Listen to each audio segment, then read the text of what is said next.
सिद्धेभ्यः ॐ नमः सिद्धेभ्यः। जितेन्द्रिय जित मधुबने जित भव विजित कषाय अजित नाथ जी को नित नमो अर्जित दुरत पलाय। देवादिदेव खजराठ बंदाजी के अतिशयकारी अजितनाथ भगवान की परम पूज्य 108 आचार्य प्रवर गुरुवर श्री विद्यासागर जी महामुनिराज की 3 कम 9 करोड़ मुनिराजों की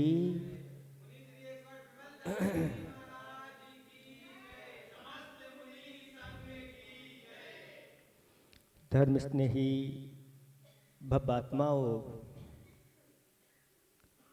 कथा चल रही है कि एक लड़के ने मुनिराज से नियम लिया कि मैं प्रतिदिन देव दर्शन करूंगा और मंदिर में जाकर के स्वाध्याय करूंगा।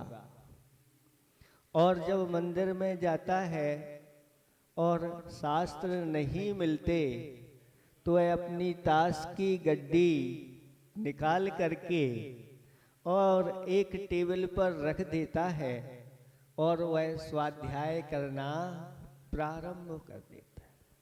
जिसने अपने जीवन में पूर्व में स्वाध्याय किया है वह फिर कोई भी निमित्त हो उसको निमित्त बना करके स्वाध्याय कर लेता है।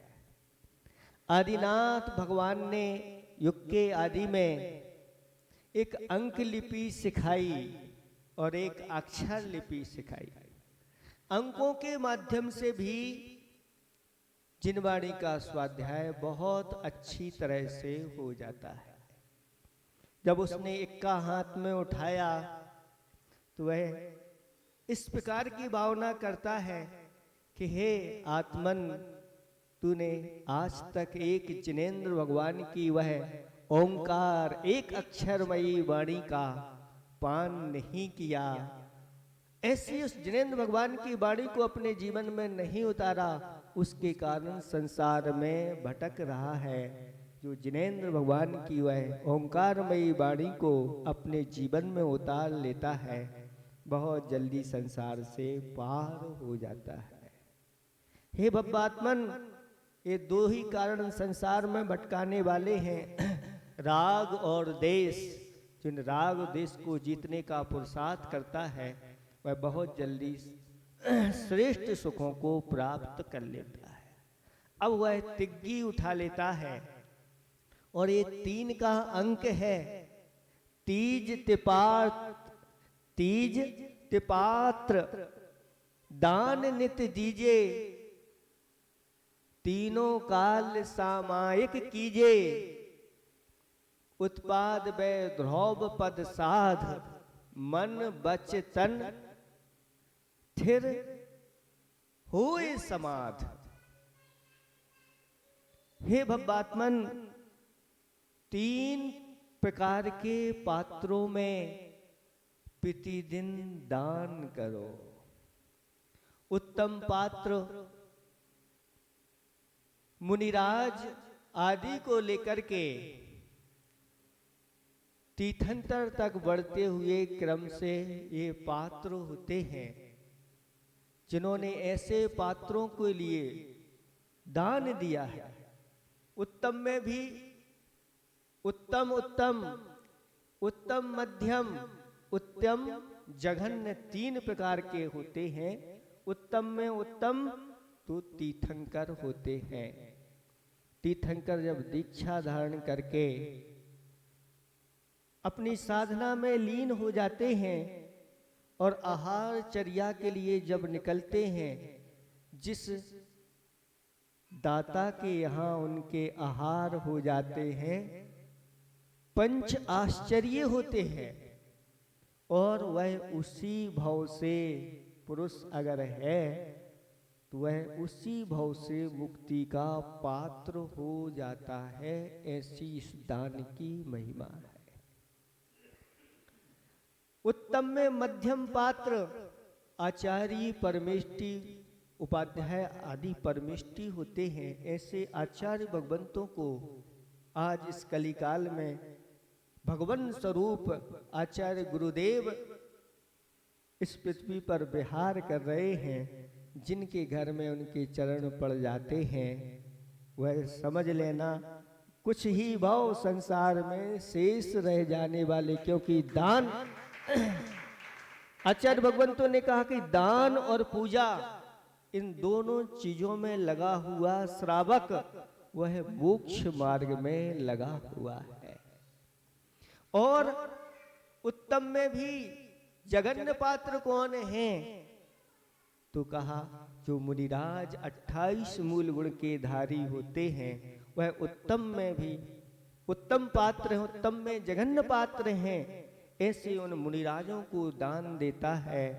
वह ऐसा चिंतामणि रत्न जैसा प्राप्त करके पुण्य संचय कर ले जाता है। और जहां जाता है जब पुण्य उदय में आता है सब कुछ करना नहीं पड़ता और उसको सब कुछ मिलता है, कुछ करना ना पड़े और जो मन में आए।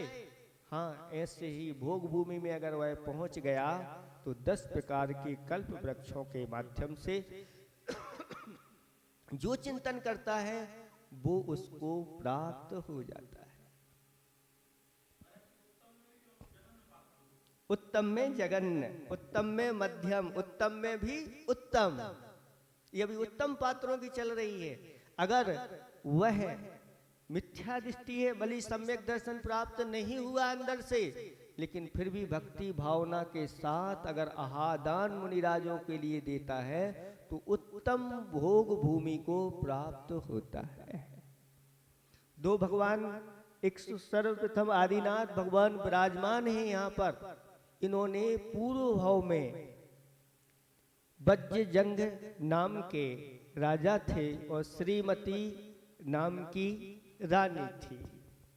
दोनों ने मुनिराज को आहार दान दिया।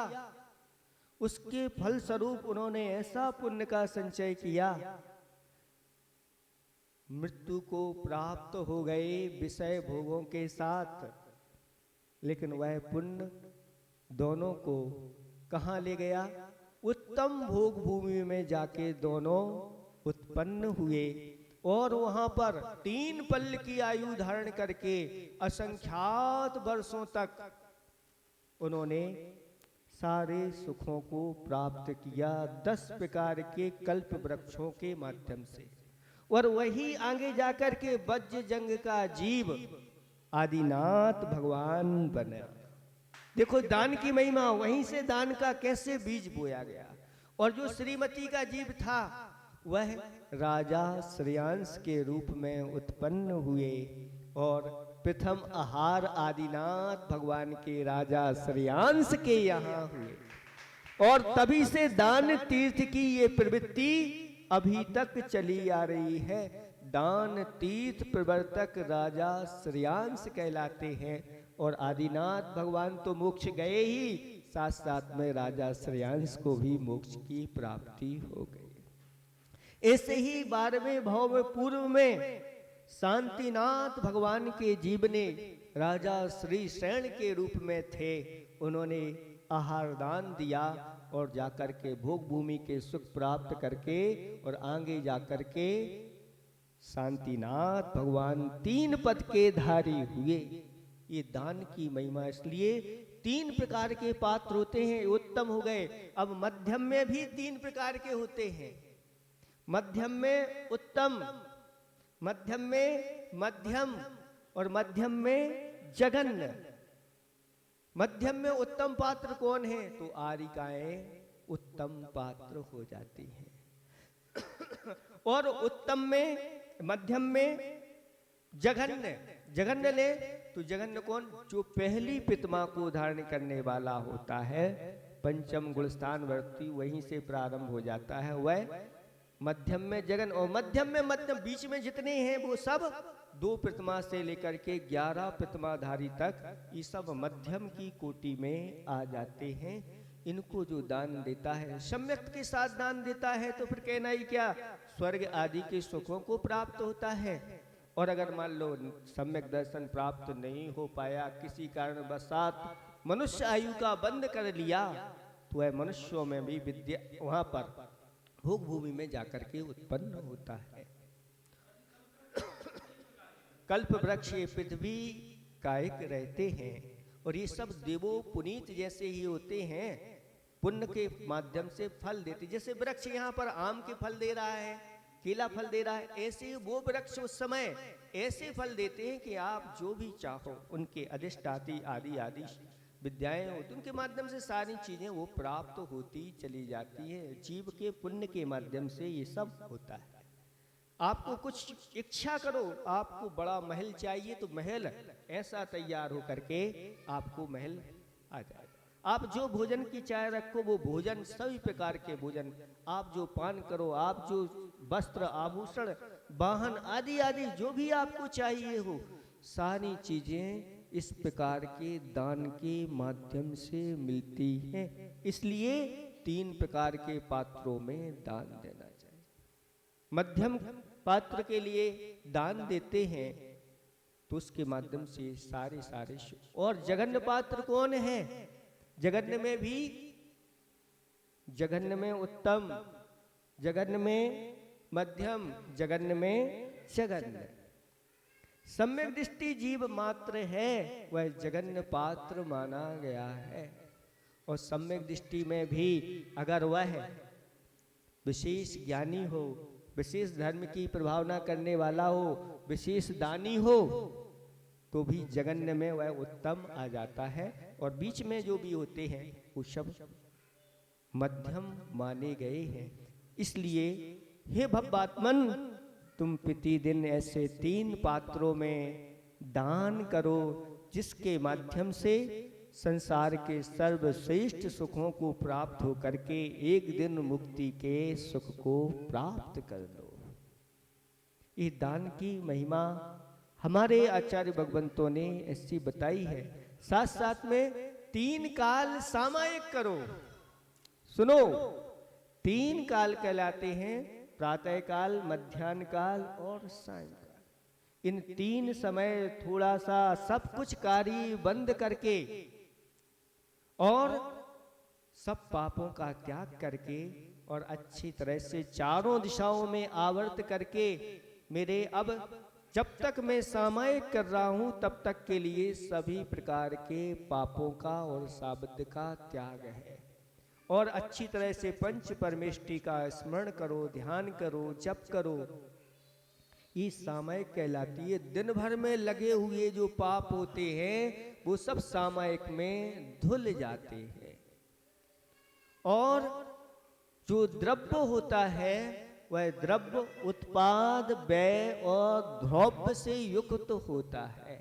इसलिए द्रव्य का अर्थ होता है कि सदा एक सा बना रहना, और उत्पाद का अर्थ होता है उत्पन्न होना, और व्यय का अर्थ होता है नाश को प्राप्त हो जाना। प्रत्येक द्रव्य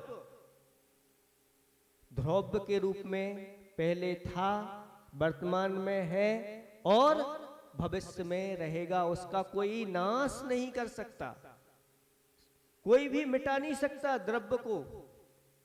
आप लोग गुस्से में आके करते हैं, कभी गुस्सा आ जाता है, किसी से लड़ाई हो जाती है तो क्या कह देते हैं, हम तुम्हारा सत्ता से कभी किसी का नाश कोई भी आज तक ना कर पाया है, ना कभी कर पाएगा। हाँ, पापों का प्रक्षालन कर देना, निंदा, गर्हा, आलोचना करना, इसका नाम प्रतिक्रमण कहलाता है। और उन पापों को नाश करने के लिए तप में लीन हो जाना, ध्यान में लीन हो जाना, जिसके माध्यम से वह हमारा एक प्रायश्चित के रूप में हो गया, एक तप हो गया। इस प्रतिक्रमण और सामायिक अपने जीवन में बहुत अच्छी क्रियाएं हैं। और जिनेंद्र भगवान के वचनों पर श्रद्धा रखो। द्रव्य जो है वह द्रव्य का कभी नाश नहीं होता। हाँ, उसकी उत्पत्ति पर्याय के माध्यम से उत्पत्ति होती है और पर्याय का ही व्यय हो जाता है। पूर्व पर्याय का व्यय हो जाना और नई पर्याय का जन्म हो जाना, वो उत्पत्ति कहलाती है। उत्पाद व्यय ध्रुव ये द्रव्य का लक्षण है। और मन वचन और काय इन तीन को जो स्थिर कर लेता है वह समाधि को प्राप्त कर लेता है। मन की जो होती है, मन के विकार को आदि कहा है। शरीर में जो विकार उत्पन्न होते हैं, रोग आदि होते हैं, उनको व्याधि कहा है। और बुद्धि के विकार को उपाधि कहा है। और इन तीनों से आदि, व्याधि और उपाधि से जो ऊपर उठ जाता है, अपने मन वचन काय को स्थिर कर लेता है और ध्यान में लीन हो जाता है, उसका नाम समाधि है। ये तीन चीजें ये तिग्गी कहती है कि 3 प्रकार के पात्रों में दान करो, 3 काल अच्छी तरह से सामयिक करो और उत्पाद व द्रव्य से युक्त पदार्थ का सिद्धांत करो, ज्ञान करो और मन वचन काय को स्थिर करके समाधि में लीन हो जाओ, तो बहुत जल्दी संसार से, इन संसार के दुखों से छूट जाओगे और मोक्ष के सुखों को प्राप्त कर लोगे। आप सभी इन सुखों को प्राप्त करें। अहिंसा परमो धर्म की